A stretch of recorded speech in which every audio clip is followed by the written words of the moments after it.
ఎన్నికల తర్వాత ఏపీలో కొత్త ప్రభుత్వం కొలువు తీరింది. అంతే నేతల్లో నామినేటెడ్ పదవుల ఆశలు చిగురించాయి. ఎలాగైనా పోస్టులను దక్కించుకునేందుకు పొలిటికల్ గురువుల చుట్టూ ప్రదక్షిణలు చేస్తున్నారు. నెల్లూరు జిల్లాకు చెందిన పలువురు నేతలు ఇప్పటికే మంత్రుల్ని ప్రసన్నం చేసుకునేందుకు తంటాలు పడుతున్నారు.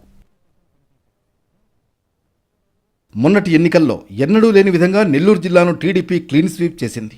ఎన్నికల్ని ప్రతిష్టాత్మకంగా తీసుకున్న నేతలు విభేదాలను పక్కన పెట్టి కలిసికట్టుగా విజయం కోసం పనిచేశారు. వీరికి మిత్రపక్షాలైన జనసేన, బీజేపీ కూడా తోడు కావడంతో గణనీయంగా ఓట్లను సాధించారు. ఎన్నికల్లోనే పార్టీ కోసం పనిచేసిన వారికి ప్రాధాన్యం ఇస్తామని చంద్రబాబు హామీలిచ్చారు. ఎన్నికలలో టికెట్లు వెళ్లని నేతలకు అధికారం రాగానే కీలక పదవులు ఇస్తామని చెప్పారు. అసెంబ్లీ ఎన్నికల్లో టికెట్ దినేష్ రెడ్డికే దక్కుతుందని పలువురు సీనియర్ నేతలు బహిరంగంగా ప్రకటించారు. కానీ చివరి నిమిషంలో కోవూరు టీడీపీ అభ్యర్థిగా వేమిరెడ్డి ప్రశాంత్ రెడ్డిని చంద్రబాబు ఎంపిక చేశారు. దినేష్ రెడ్డిని సంతృప్తి పరిచేందుకు పిలిపించుకున్న చంద్రబాబు పార్టీ అధికారంలోకి వచ్చిన తర్వాత ఎమ్మెల్సీ పదవి ఇస్తానని హామీ ఇచ్చినట్లు తెలిసింది.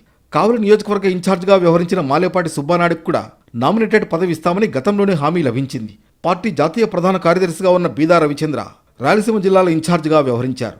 అయినా ఎన్నికల్లో పోటీ చేసే అవకాశం లభించలేదు. ఆయనకు కూడా కీలకమైన పదవిని అప్పచెప్పనున్నారు. గతంలో కూడా గవర్నర్ కోటాలో ఎమ్మెల్సీ పదవిని బీదా రవిచంద్రకి ఇచ్చారు. ఈసారి ఎమ్మెల్సీ లేదా కార్పొరేషన్ చైర్మన్ పదవి లభిస్తుందని ఆయన వర్గీయులు లెక్కలేసుకుంటున్నారు.